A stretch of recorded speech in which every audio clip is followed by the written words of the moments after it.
Pseudobulbar affect (PBA) is a neurological condition characterized by sudden, uncontrollable episodes of crying or laughing that are disproportionate or inappropriate to the social context. These emotional outbursts can be distressing and confusing for individuals and those around them, as they do not necessarily reflect the person's true emotional state. This article explores the causes, symptoms, and management of pseudobulbar affect. What is pseudobulbar affect? Pseudobulbar affect is a disorder that affects emotional expression. It occurs due to damage or disruption in the brain regions that regulate emotional responses, often resulting from neurological conditions such as stroke, multiple sclerosis, MS, amyotrophic lateral sclerosis, ALS, traumatic brain injury, TBI, or other brain disorders. People with PBA may laugh or cry suddenly and uncontrollably, often without feeling the corresponding emotions.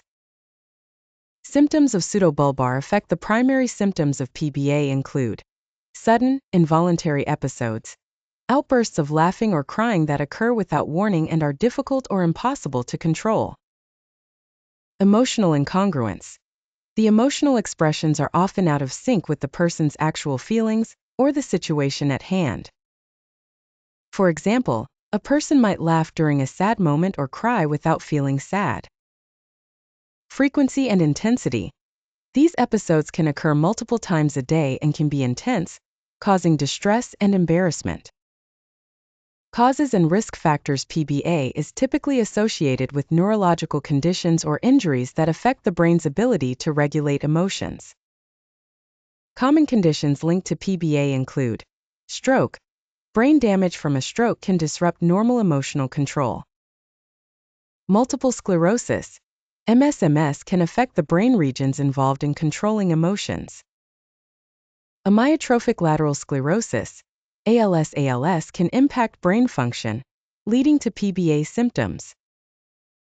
Traumatic brain injury, TBI injuries to the brain can alter emotional regulation. Diagnosis. Diagnosing PBA involves a thorough evaluation by a healthcare professional, often including medical history and symptoms, a detailed history of the patient's neurological condition, and the frequency and nature of emotional outbursts.